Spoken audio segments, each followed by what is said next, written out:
Hello, this is Kamlesh Ahuja, Ahuja sir की chemistry की class.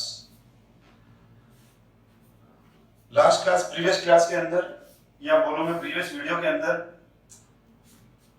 हमने यहां तक डिस्कशन कर लिया था कि राउल्स लॉ क्या है, आइडियल सॉल्यूशन क्या है और आइडियल सॉल्यूशन का ग्राफिकल प्रेजेंटेशन। आज हम डिस्कस करेंगे नॉन आइडियल सॉल्यूशंस। तो नॉन आइडियल सॉल्यूशन या आइडियल जो राउल्स लॉ में डेविएशन क्यों आता है, पहले हम उसको डिस्कस करते हैं। हमारे पास प्योर ए है, प्योर ए लिक्विड है, ये प्योर ए लिक्विड है और प्योर बी लिक्विड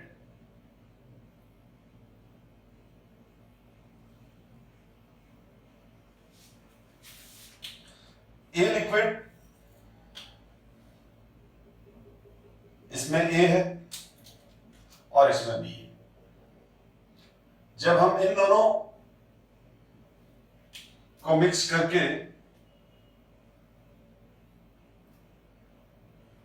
और ए और बी का सॉल्यूशन प्रिपेयर किया हमने, तो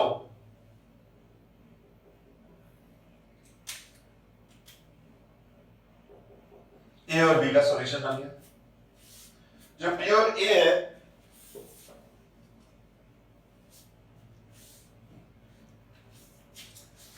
तो यहां ए मॉलिक्यूल्स हैं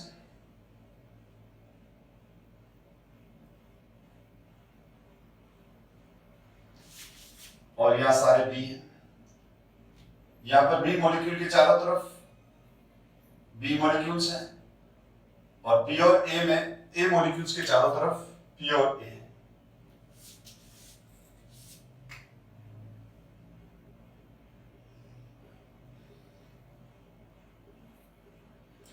ये red broken line A molecules के बीच में इंटरमॉलिक्यूलर फोर्सेस को प्रेजेंट कर रही है, रिप्रेजेंट कर रही है, डिनोट कर रही है। और यहां blue broken line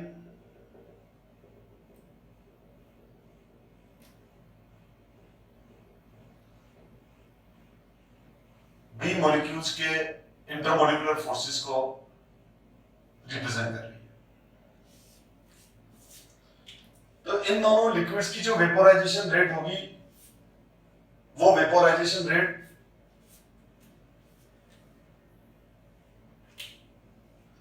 in intermolecular forces के मैग्नीट्यूड पे डिपेंड करेगी। ये इंटरमॉलिक्यूलर फोर्सेस का अगर मैग्नीट्यूड ज्यादा है तो ए की वेपर कम बनेगी, और अगर ये इंटरमॉलिक्यूलर फोर्सेस के मैग्नीट्यूड कम है तो ए की वेपर ज्यादा बनेगी। उसी तरह से ये भी है। पर जब ये दोनों मिक्स होकर सॉल्यूशन बनाएंगे, तो सॉल्यूशन में ए मॉलिक्यूल के चारों तरफ बी और बी के चारों तरफ ए होगा।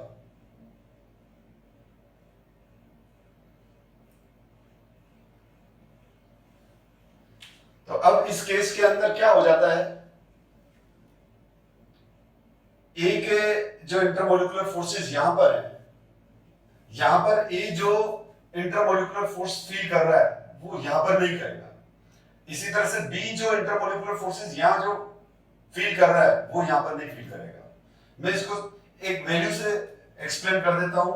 सपोज करो ये 10 मैग्नीट्यूड है इसका, कोई 10 यूनिट है इंटरमॉलिक्यूलर फोर्स।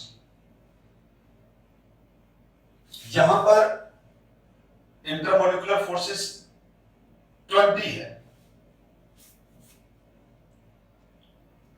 इसका मतलब ये हुआ कि ए मोर वोलेटाइल है और बी लेस वोलेटाइल है, क्योंकि मैंने ए का क्या अज्यूम किया है, 10 इंटरमॉलिक्यूलर फोर्सेस है, 10 यूनिट इंटरमॉलिक्यूलर फोर्सेस लग रहा है, और यहाँ पर 20 यूनिट का कोई कोई 20 यूनिट का कोई इंटरमॉलिक्यूलर फोर्स अप्लाई हो रहा है। तो A is more volatile than B. पर अब यहां पर ए और बी की तो यहां पर जिस स्पीड से ए वेपोराइज हो रहा है और यहां पर जिस स्पीड से बी वेपोराइज हो रहा है, उस स्पीड से यहां ए और बी वेपोराइज नहीं होंगे, क्योंकि यहाँ ए के कांटेक्ट में है और या बी के कांटेक्ट में है। अब यहाँ ए बी के कांटेक्ट में है और बी ए के कांटेक्ट में है, तो न तो रेड टाइप के और न ही ब्लू टाइप के, यानी न ही ए टाइप के और न ही बी टाइप के इंटरमॉलिक्यूलर फोर्सेस बनेंगे, या इंटरमॉलिक्यूलर फोर्सेस न्यू बन जाएंगे जो ए से भी मैच नहीं करेंगे और बी से भी मैच नहीं करेंगे, जिसकी वैल्यू 10 भी नहीं होगी, जिसकी वैल्यू 20 भी नहीं होगी। अब ये क्वेश्चन है कि अगर इसकी वैल्यू 10 भी नहीं है, 20 भी नहीं है, तो फिर क्या है? वो तो हम आगे डिस्कस करेंगे। वो डिपेंड करता है कि ए और बी दो डिफरेंट कौन से लिक्विड मिक्स किए हुए हैं, वो मैं एग्जांपल से अभी डिस्कस कर रहा हूं मैं। अब ये जो इंटरमोलिकुलर फोर्सेस हैं, ये इंटरमोलिकुलर फोर्सेस पहले के कंपैरिजन में ज्यादा भी हो सकते हैं, कम भी हो सकते हैं। अब ये इंटरमोलिकुलर फोर्सेस ए और बी के डिफरेंट हो गए। अब ये इंटरमोलिकुलर फोर्सेस इंक्रीज भी हो सकते हैं पहले के कंपैरिजन में और डिक्रीज भी हो सकते हैं। अगर ये इंटरमोलिकुलर फोर्सेस इंक्रीज हो गए, अगर ये इंटरमोलिकुलर फोर्सेस, ये मैंने लिखा है इंक्रीज और ये हो गया डिक्रीज, तो उस केस के अंदर राउट्स लॉ में डेविएशन दिखने लग जाएगा। लेकिन सपोज अजम्पशन कर रहा हूं मैं कि हमने ये दोनों लिक्विड मिक्स किए, अब राउट्स लॉ कब लगेगा? राउट्स लॉ तब लगेगा जब ये हमने दो लिक्विड मिक्स किए और इंटरमोलिकुलर फोर्सेस में चेंज ही नहीं हुआ, यानी ए जिस स्पीड से यहां वेपोराइज हो रहा था उसी स्पीड से ए यहां वेपोराइज हो रहा है, बी जिस स्पीड से यहां वेपोराइज हो रहा है उसी स्पीड से बी यहां वेपोराइज हो रहा है, तब तो राउट्स लॉ फॉलो हो जाएगा।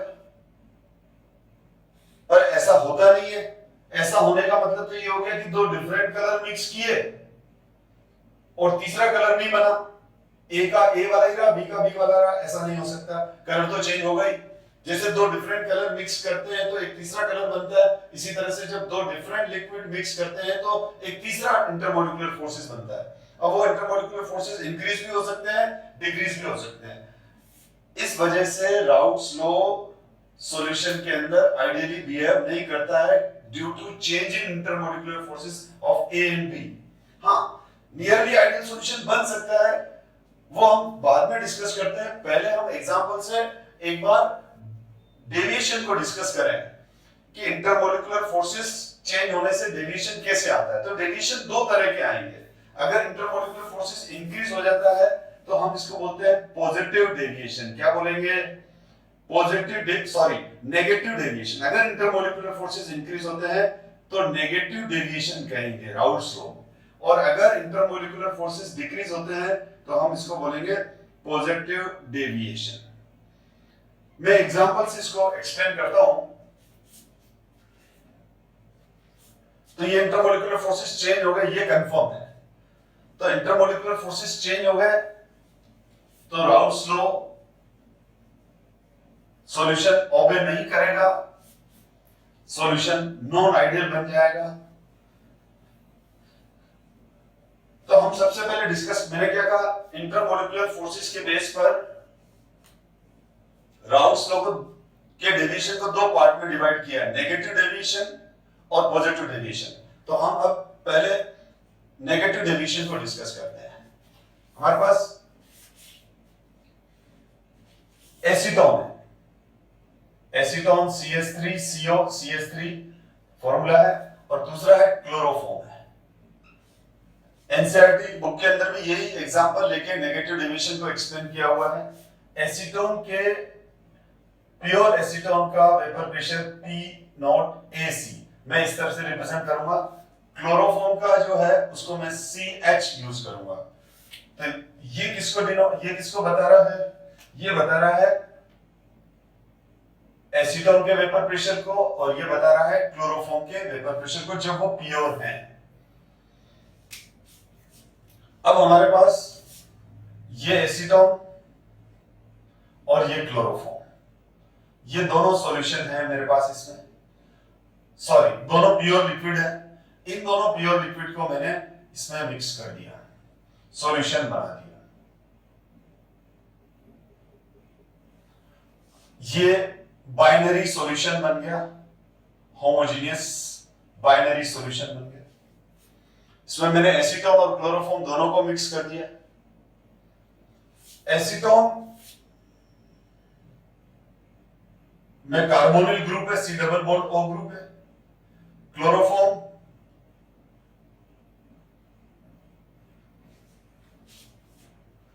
तो एसीटोन और क्लोरोफॉर्म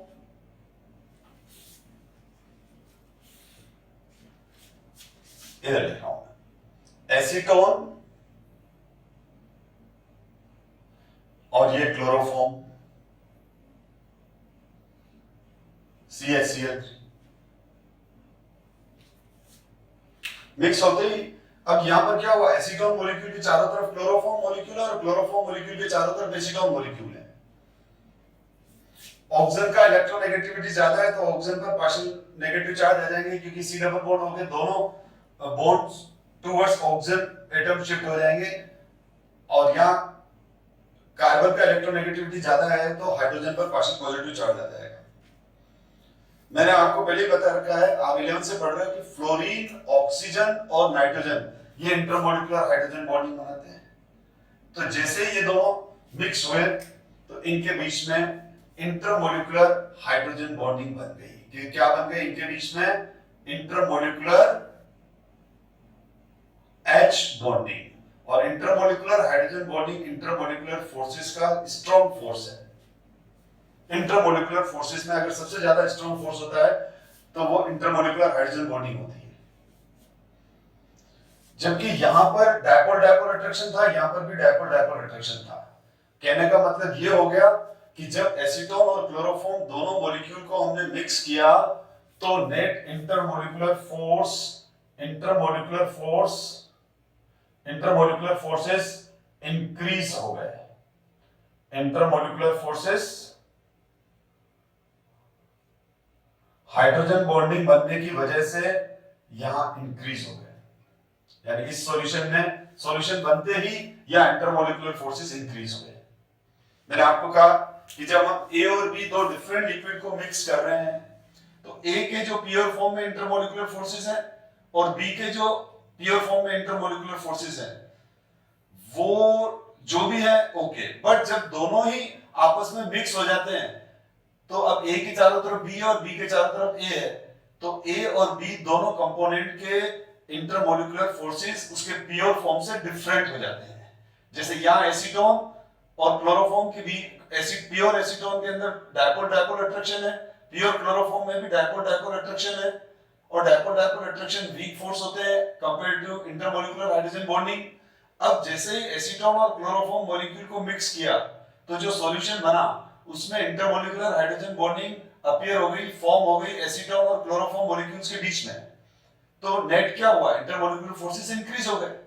अब इंटरमॉलिक्यूलर फोर्सेस इंक्रीज होने से क्या हुआ? मेरा क्वेश्चन आप लोगों से है, आप सोचो अब एसीटोन जब प्योर फॉर्म में है, एसीटोन जब यहां पर प्योर है तब वो ज्यादा उड़ेगा कि सॉल्यूशन में ज्यादा उड़ेगा? ऑब्वियसली जब वो प्योर है तो उसकी वेपर ज्यादा फास्ट निकलेगी और यहां से इसकी वेपर स्लो निकलेगी। यानी एसीटोन का वेपोराइजेशन रेट प्योर फॉर्म में ज्यादा है लेकिन इस सॉल्यूशन में इसका वेपोराइजेशन रेट कम है। इसका वेपोराइजेशन रेट इसलिए कम हो गया क्योंकि अब इसको एस्केप होके बाहर आएगा तो इसको ये वाला बॉन्ड ब्रेक करना है, इस बॉन्ड के अगेंस्ट इसको बाहर आना है, जबकि यहां पर वीक फोर्स के अगेंस्ट बाहर आना था। तो ये बात क्लोरोफॉर्म के लिए भी सही हो जाती है कि एसीटोन और क्लोरोफॉर्म जब अकेले अकेले थे तो ज्यादा उड़ रहे थे और जब ये सॉल्यूशन में आगे मिल गए तो अब कम उड़ रहे हैं। यानी अब कहने का मतलब ये हुआ कि मैंने इसका vapour pressure of solution calculate किया और एक vapour pressure of solution observe किया। कैलकुलेटेड वैल्यू जो हम राउल्ट्स लॉ से निकालेंगे। ये वाली वैल्यू तो हमने किससे निकाली? ये वाली वैल्यू हमने कैलकुलेटेड वैल्यू जो होती है, ये कैलकुलेटेड वैल्यू और ये ऑब्जर्व्ड वैल्यू, ये हमने कहां से? Using Raoult's law. यानी ये वाली वैल्यू कैसे निकाली अपन ने? ये वाली वैल्यू हमने निकाली PS equals to partial pressure of acetone plus partial pressure of chloroform. ये इस फॉर्मूले से निकाली, यानी हमने राउट्स लॉ को यूज करके ये वाली वैल्यू निकाली है। तो ये वाली जो वैल्यू है राउट की, वो तो राउट के अंदर राउट की लिमिटेशन समझो आप। राउट की लिमिटेशन ये है कि राउट तो ये मान के चलता है कि एसीटोन का जो वेपोराइजेशन रेट है, एसीटोन का जो वेपोराइजेशन रेट है प्योर फॉर्म में और सॉल्यूशन में एक जैसा है, यानी जिस स्पीड से यहां वेपोराइज हो रहा है उसी स्पीड से यहां वेपोराइज हो रहा है। सिमिलरली क्लोरोफॉर्म की जो वेपोराइजेशन रेट प्योर फॉर्म में यहां पर है, वही वेपोराइजेशन रेट यहां पर है। ये मानते हुए उसका कैलकुलेशन है, ये मानते हुए उसकी ये वैल्यू कैलकुलेटेड आ रही है, इसलिए ये वाली वैल्यू ऑब्जर्व वैल्यू से मैच नहीं करेगी। कैलकुलेटेड वैल्यू का मतलब ये होता है, कैलकुलेटेड वैल्यू का मतलब ये होता है कि हमने पेपर पर पेन यूज करके, राउट्स लॉ को यूज करके और उसका आंसर फाइंड आउट किया। अब हमने जो पेपर पेन पर इस सॉल्यूशन की राउट्स लॉ को ओबे करते हुए जो वैल्यू निकाली वो ये है। इस वैल्यू को लेके हम जब लैब में जाएंगे और लैब में इसी सॉल्यूशन का किसी इंस्ट्रूमेंट के साथ, जिससे प्रेशर मेजरमेंट होता है, इसके वेपर का प्रेशर मेजर करेंगे तो वो दोनों इक्वल नहीं आएंगे, ये दोनों वैल्यू डिफरेंट आएगी। क्योंकि हकीकत तो ये है कि इन दोनों का जो वेपोराइजेशन रेट है वो इनके कंपैरिजन में कम हो चुका है, तो जो ऑब्जर्व वैल्यू आएगी वो कैलकुलेटेड वैल्यू से कम आएगी। ऑब्जर्व वैल्यू जो आएगी वो कैलकुलेटेड वैल्यू से कम आएगी। ये काम हमने कहां किया? लेबोरेटरी में, लैब में। ये कहां किया हमने? क्लास में, कागज पेन पर, पेपर पेन से। हमको मोल फ्रैक्शन दे दिए, पी नॉट एसीटोन की वैल्यू दे दी और उससे हमने निकाल ली वैल्यू। तो ये दोनों वैल्यू मैच नहीं कर रही है, तो हम बोलेंगे ये नॉन आइडियल सॉल्यूशन। सपोज ऐसा हो जाता, होता नहीं है कि ये दोनों वैल्यू इक्वल आ जाती, तो हम क्या कहते हैं कि ये सॉल्यूशन राउट्स लॉ को फॉलो कर रहा है। पर ऐसा नहीं है। होगा क्या? इंटरमोलिकुलर फोर्सेस बढ़ने से हमारी जो कैलकुलेटेड वैल्यू है वो तो ज्यादा आएगी, क्योंकि कैलकुलेटेड वॉल्यूम में इस इंटरमोलिकुलर फोर्सेस को कंसीडर नहीं किया हुआ है। और ऑब्जर्व वैल्यू तो एक्चुअल वैल्यू है जो इंस्ट्रूमेंट से मेजर करके हम ले रहे हैं, वो वैल्यू हमेशा ट्रू है। कैलकुलेटेड वैल्यू पे क्वेश्चन मार्क लग सकता है, लेकिन जो हमारी ऑब्जर्व वैल्यू है, अगर हमने वो परफेक्टली अच्छे इंस्ट्रूमेंट से ऑब्जर्व की है तो वो जो है वो सही है। फिर आप समझ गए होंगे कि राउट्स लॉ में डेविएशन क्यों आता है, नॉन आइडियल सॉल्यूशन क्या है। अब यहां पर मैंने क्या कहा? नेट इंटरमोलिकुलर फोर्सेस इंक्रीज हो गए, इसीलिए हमारे ऑब्जर्व वैल्यू कैलकुलेटेड वैल्यू से डिफरेंट रहेगी। यानी अगर मैं उस ग्राफ की बात करूं तो ये जो ग्राफ है ये आइडियल सॉल्यूशन को बताता है। ये जो ग्राफ है वो आइडियल सॉल्यूशन के लिए है, जो मैंने प्रीवियस वीडियो में डिस्कस किया हुआ है। तो ये ग्राफ अब इस सॉल्यूशन के लिए डिफरेंट कंपोजिशन वाले जो हम ये जो सॉल्यूशन बनाएंगे उसके लिए, इस सॉल्यूशन के लिए ये ग्राफ काम नहीं आएगा, क्योंकि यहां पर जो वैल्यूज है वो इससे मैच नहीं करेगी, इससे कम आएगी। इन सब वैल्यू से ये कम वैल्यू आएगी। क्यों कम आएगी? क्योंकि इंटरमोलिकुलर फोर्सेस बढ़ चुके हैं। हमारा जो पीएस है वो ये आएगा नहीं, ये नहीं आएगा।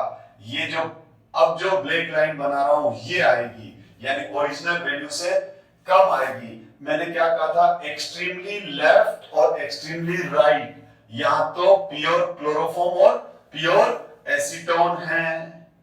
तो यहां पर क्या होगा?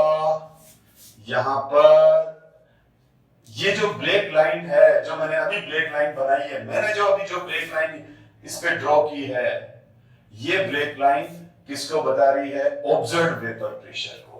ये ब्लैक लाइन किसको बता रही है?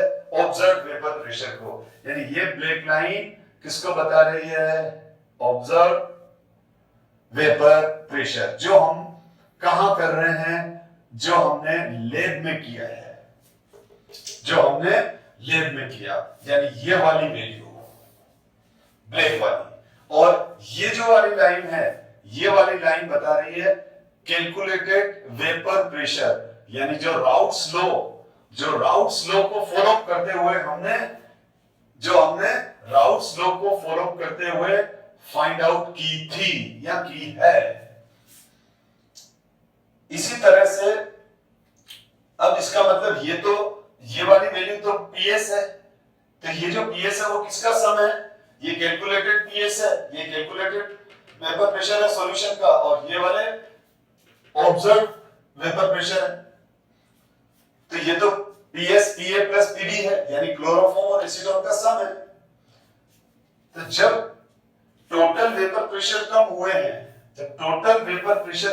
हैं, तो वो किस वजह से कम हुए हैं? क्योंकि इनके पार्शियल प्रेशर कम हुए हैं।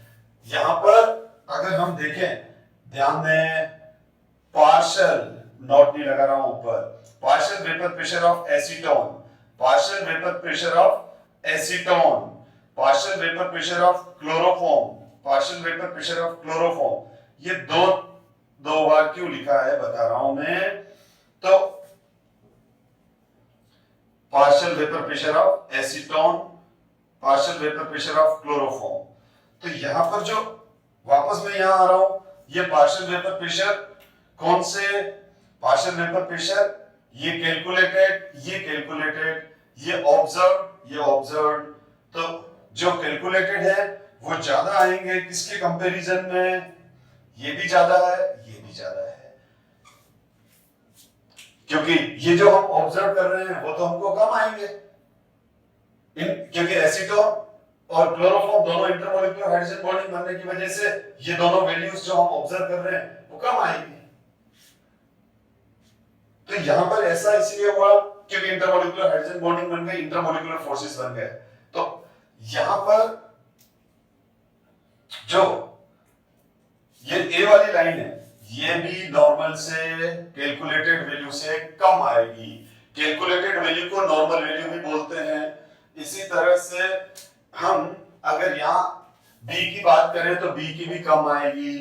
तो जो ब्लैक वाली लाइन है वो तो टोटल ऑब्जर्व, ब्लैक वाली लाइन किसको बता रही है? ब्लैक वाली लाइन बता रही है ऑब्जर्व टोटल वेपर प्रेशर को। ये सारी ऑब्जर्व वैल्यूज हैं।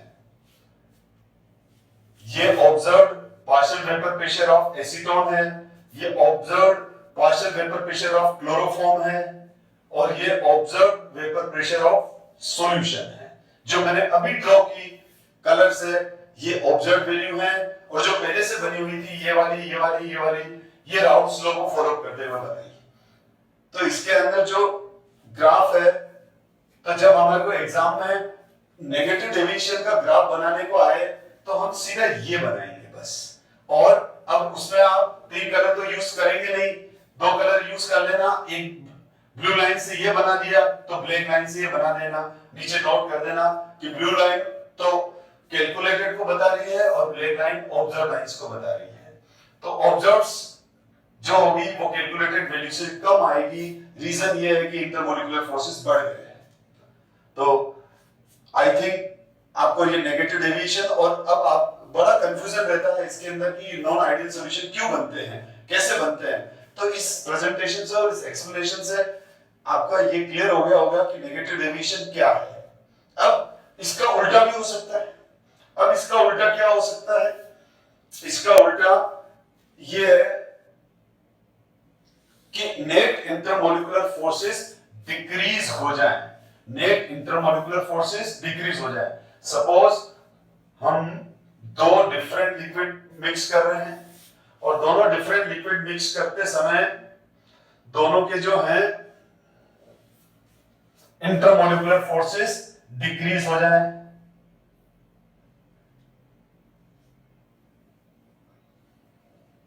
तो मैं पॉजिटिव डेविएशन की बात कर रहा हूं। अब देखो यहां पर ये पॉजिटिव डेविएशन है, दिस इज पॉजिटिव डेविएशन। पिछला वाला था हमारा नेगेटिव डेविएशन। यहां पर मैंने ए ले लिया, ये बी ले लिया, और P not A and P not be, ये पी नॉट ए है और ये पी नॉट बी है। तो मेरे पास पी और ए है और पी और बी है। मैं एग्जांपल बाद में लेता हूं क्योंकि अभी आपका कंसेप्ट क्लियर हो गया, तो मैं थोड़ा सा इसको जल्दी कंप्लीट करूं। तो पी और ए और पी और बी, अब सपोज करो ये ए और बी दो डिफरेंट लिक्विड हैं।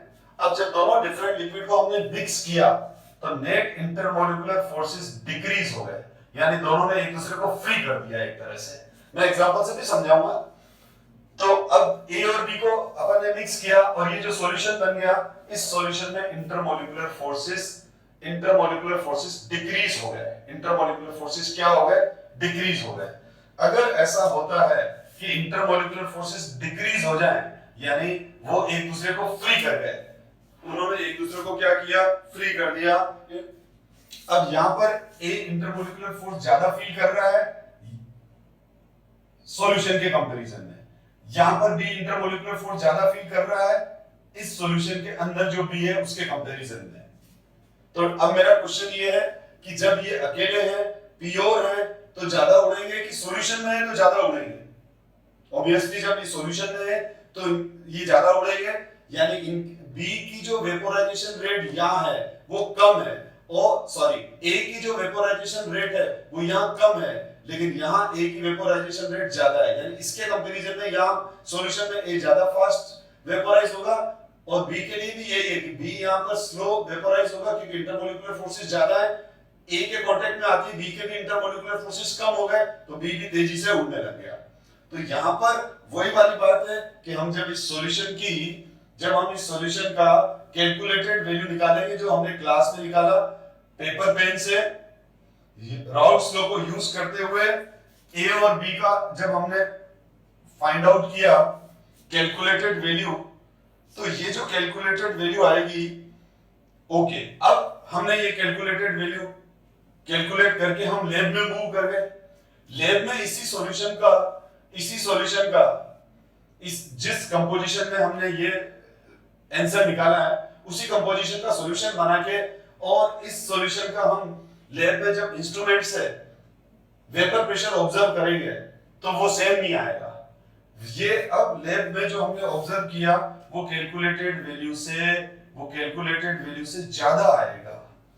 कैलकुलेटेड वैल्यू से ज्यादा आएगा क्योंकि दोनों के उड़ने की रेट, वेपोराइजेशन रेट दोनों की बहुत ज्यादा हो गई। बहुत ज्यादा तो क्या हो गई, मतलब पहले इन दोनों के कंपैरिजन में ज्यादा हो गई। यहाँ ये धीरे धीरे उड़ रहे थे, ठीक है, और यहाँ ये तेजी से उड़ने लग गए। यहाँ पर ए धीरे धीरे उड़ रहा था, यहाँ बी धीरे धीरे उड़ रहा था, यहाँ तेज उड़ रहा है, तो यहाँ मोर वेपर कलेक्ट हो रही है। और डेफिनेटली दोनों के पार्शियल प्रेशर बड़े हैं तभी तो टोटल प्रेशर बड़ा है। तो यहां पर क्या हो जाएगा, हमेशा ऑब्जर्व्ड वैल्यू ज्यादा आएगी। हमेशा क्या आएगी, ऑब्जर्व्ड वैल्यू ज्यादा आएगी। और ऑब्जर्व्ड वैल्यू ज्यादा आएगी तो यहां पर जो ग्राफ बनेंगे वो, ये तो राउल्स लॉ को फॉलो करते हुए ग्राफ बना हुआ है। अब यहां पर जो वैल्यू है, जो ऑब्जर्व वैल्यू है, वो कैलकुलेटेड वैल्यू से ज्यादा आएगी। ये सारी कलर वाली वैल्यू जो मैंने रेड लाइन बनाई, ब्लू लाइन बनाई और ये ब्लैक लाइन बनाई, ये मैंने इनकी कैलकुलेटेड वैल्यू से ऊपर बनाई है। ये वैल्यू, ये तो कैलकुलेटेड है, ये हो गई कैलकुलेटेड, ये हो गई ऑब्जर्व्ड, ये हो गई कैलकुलेटेड, ये हो गई रेड वाली ऑब्जर्व्ड, ये हो गई कैलकुलेटेड, ये हो गई ऑब्जर्व्ड। तो ऑब्जर्व वैल्यू ज्यादा आएगी। ऑब्जर्व वैल्यू इसीलिए ज्यादा आएगी क्योंकि इंटरमोलिकुलर फोर्सेस कम हो चुके हैं। तो इसका मतलब ये हुआ कि सॉल्यूशन आइडियल बिहेवियर तो कर ही नहीं सकता, क्योंकि जब वो आइडियल बिहेवियर करने का मतलब तो ये है कि इंटरमोलिकुलर फोर्सेस चेंज ही नहीं हो। लेकिन जब दो डिफरेंट लिक्विड मिलेंगे तो इंटरमोलिकुलर फोर्सेस चेंज होते हैं, भले वो कोई भी हो। पर अब इसमें एक टर्म आती है नियरली आइडियल सॉल्यूशन। इसमें एक टर्म आती है नियरली आइडियल सॉल्यूशन। मैं नियरली आइडियल सॉल्यूशन को क्लियर कर रहा हूं। क्या होता है कि डेविएशन तो आना ही है जब दो डिफरेंट लिक्विड मिक्स होंगे, पर अगर ये डेविएशन का एक्सटेंट बहुत कम है, डेविएशन का एक्सटेंट बहुत कम है, तो इस केस के अंदर हम उसको नियरली आइडियल सॉल्यूशन बोल देते हैं, क्योंकि जो डेविएशन आ रहा है वो बहुत कम आ रहा है। सपोज कर वो डेविएशन बिल्कुल इन लाइंस को टच करता हुआ ही चल रहा है, यानी ये हल्का हल्का ये जो मैं लाइन बना रहा हूं ऊपर, बस इससे थोड़ा सा ऊपर नीचे चल रहा है। ये जो है ये वाली वैल्यू है जो हल्की हल्की ऊपर आ रही है, तो हम देखते हैं कि करीब करीब ग्राफ फॉलो हो रहा है। लेकिन तो भी देखो मैंने एग्जैक्टली इनके ऊपर नहीं बनाई है, थोड़ा थोड़ा ऊपर बनाई है, तो डेविएशन है यहां पर ये डेविएशन बहुत कम है, तो हम ऐसे सॉल्यूशन को नियरली आइडियल सॉल्यूशन बोलते हैं।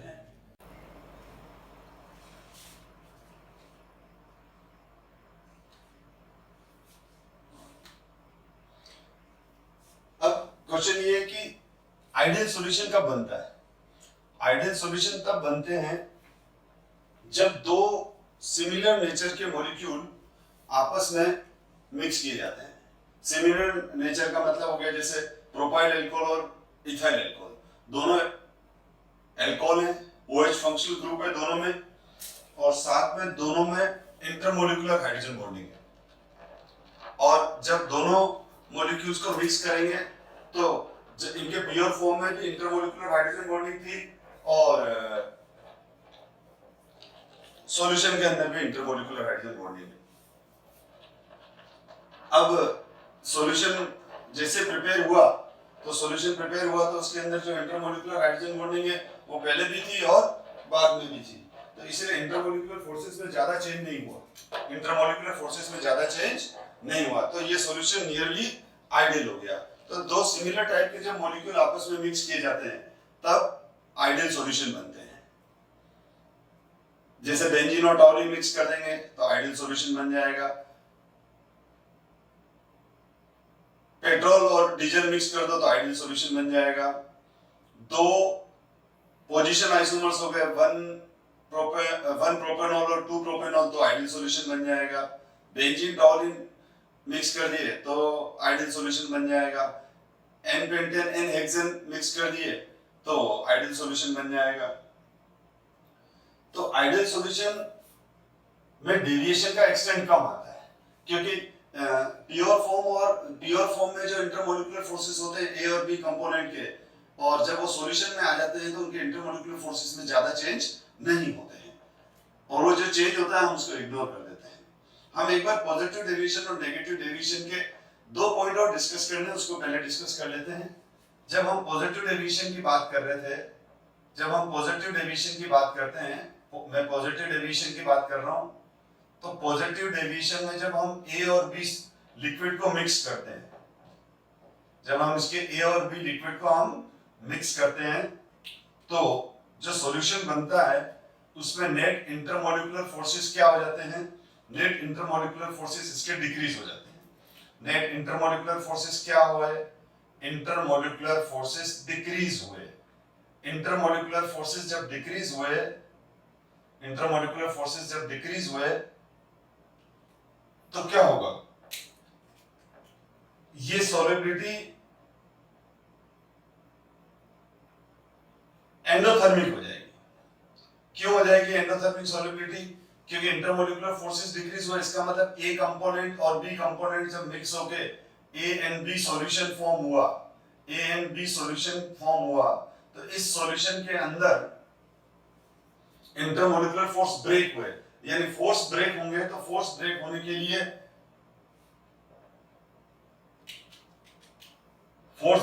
लिए हमको इसको हीट देनी पड़ेगी। तो इसीलिए क्या हुआ, ये एंडोथर्मिक सॉल्युबिलिटी होगी, और इसका डेल्टा H मिक्सिंग जिसको बोलते हैं वो पॉजिटिव आएगा। और साथ में यहां पर अगर मैंने इसका 10 ग्राम लिया ए का, और बी का भी मैंने 10 ग्राम लिया, अब जब दोनों के 10-10 ग्राम लिए तो रिजल्टेंट सॉल्यूशन 20 ग्राम मिलेगा, बिल्कुल सही। मैं इमीडिएटली मिक्स करते और मास ऑब्जर्व कर लिया। बट अगर मैं वॉल्यूम की बात करूं तो मैंने जैसे यहाँ 10 ml लिया, यहाँ पर 10 ml लिया और यहाँ पर 10 ml, तो ये जो फाइनल सॉल्यूशन का जो वॉल्यूम मिलेगा वो मिलेगा 20 ml, नहीं 20 ml नहीं मिलेगा, ये लेस देन 20 ml मिलेगा, लेस देन 20 ml। ऐसा क्यों हुआ? ऐसा इसीलिए हुआ क्योंकि जब सॉरी ग्रेटर देन 20 ml मिलेगा, ग्रेटर देन 20 ml होगा। ऐसा इसलिए होगा क्योंकि इंटरमोलिकुलर फोर्सेस डिक्रीज होने की वजह से ए और बी का जो सॉल्यूशन है वो एक्सपांड कर जाएगा, क्योंकि इंटरमोलिकुलर फोर्स डिक्रीज हुई तो मॉलिक्यूल दूर चले गए तो क्या हो गया? वॉल्यूम बढ़ गया, क्योंकि वॉल्यूम क्या होता है? Space occupied. तो यहाँ पर इंटरमोलिकुलर फोर्स डिक्रीज होते ही सॉल्यूशन के अंदर क्या हो जाएगा? सॉल्यूशन के जो ए और बी के मॉलिक्यूल्स है वो दूर हो जाएंगे, यानी वो ज्यादा स्पेस ऑक्यूपाई करेंगे, तो फाइनल वॉल्यूम ज्यादा हो जाएगा। तो यहाँ पर है इनिशियल वॉल्यूम और यहाँ पर है फाइनल वॉल्यूम।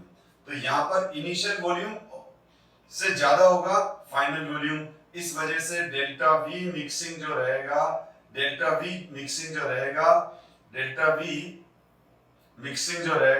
वो भी पॉजिटिव रहेगा, क्योंकि delta V equals to V final minus initial.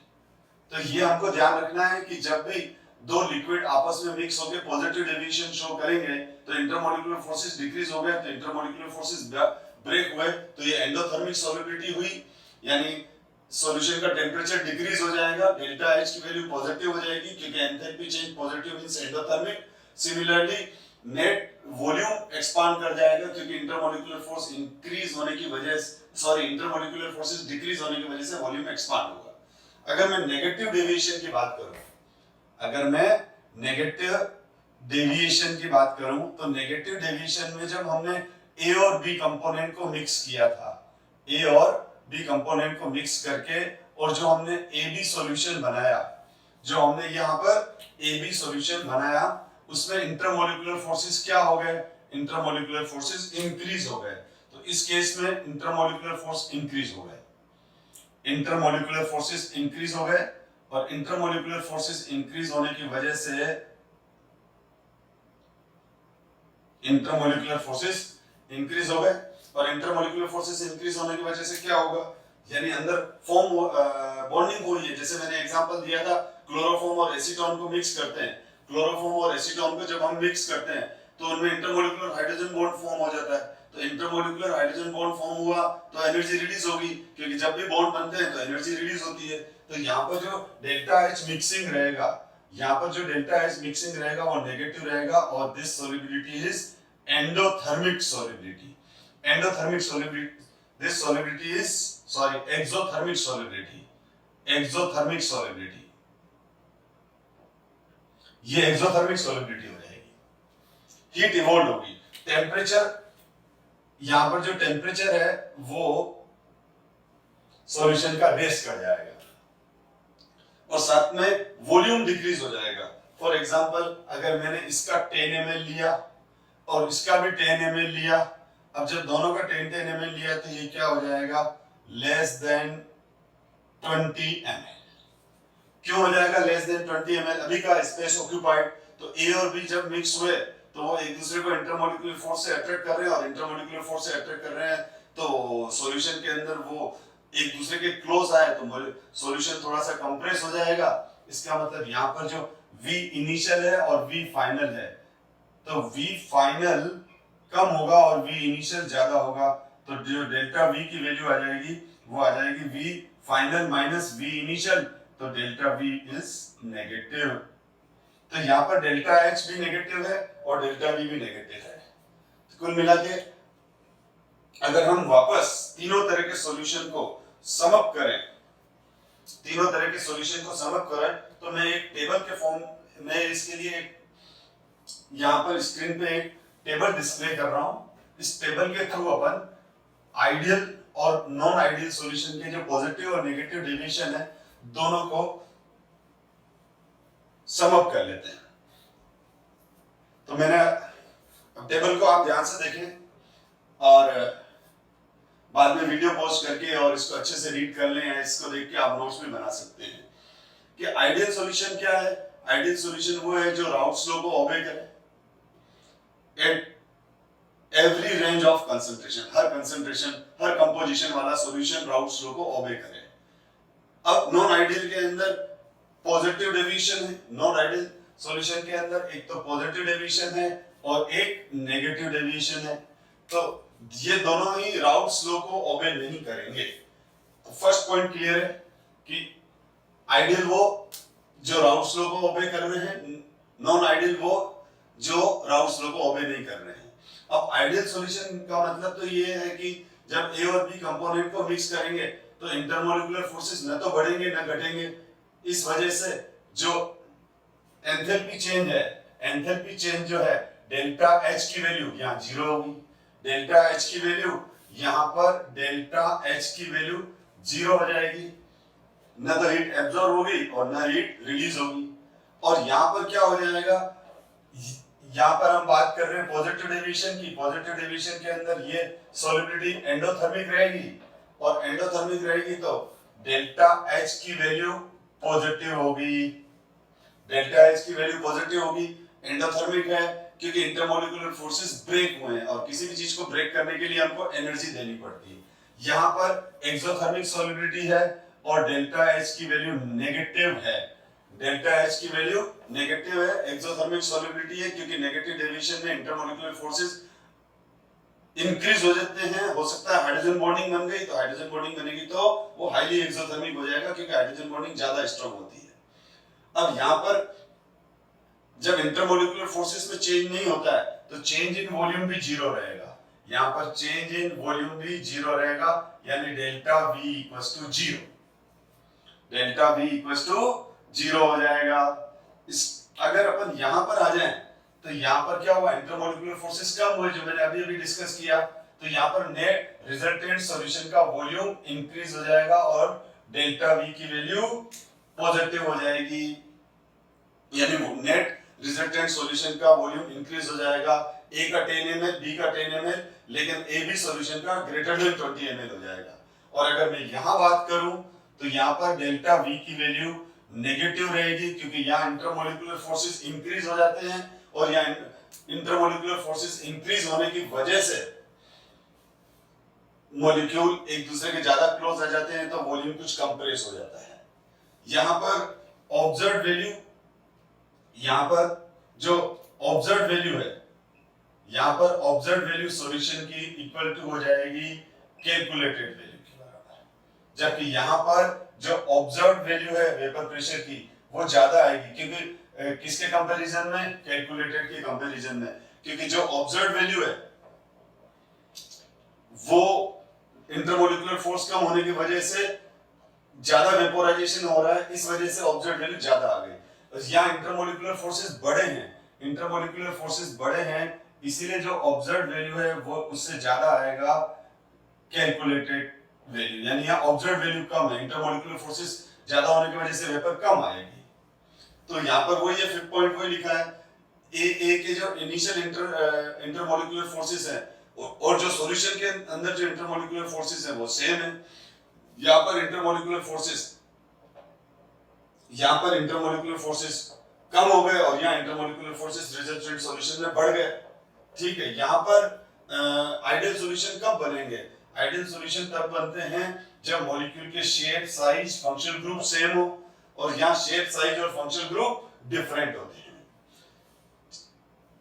यहाँ पर ए और बी की एस्केपिंग रेट दोनों ही केस में सेम होती है। मेरे कहने का मतलब हुआ, ए प्योर फॉर्म में भी उसी स्पीड से उड़ेगा जिस स्पीड से सॉल्यूशन में उड़ रहा है, बी प्योर फॉर्म में भी उसी स्पीड से उड़ेगा जिस स्पीड से सॉल्यूशन में उड़ रहा है। यहाँ पॉजिटिव डेविएशन में ए और बी जब प्योर हैं तो वो कम उड़ेंगे, यानी उनकी एस्केपिंग रेट, वेपोराइजेशन रेट कम होगी, और सॉल्यूशन में इंटरमोलिकुलर फोर्सेस कम हो जाने के कारण इनकी एस्केपिंग रेट इंक्रीज हो जाएगी। और यहाँ पर ए और बी के इंटरमोलिकुलर फोर्सेस सॉल्यूशन में ज्यादा होने की वजह से ये सॉल्यूशन के अंदर इनकी एस्केपिंग रेट कम होगी और प्योर फॉर्म में ये ज्यादा फास्ट एस्केप होंगे। तो ये आई थिंक आपका आइडियल और non ideal solution, specially positive deviation और नेगेटिव डेविएशन क्लियर हो गया होगा। अब मैं नेक्स्ट वीडियो के अंदर एजोट्रोपिक सॉल्यूशन डिस्कस करूंगा, और एजोट्रोपिक सॉल्यूशन डिस्कस करने के साथ साथ कुछ क्वेश्चंस, कंसेप्चुअल क्वेश्चन और न्यूमेरिकल प्रॉब्लम्स भी करेंगे। Thank you so much.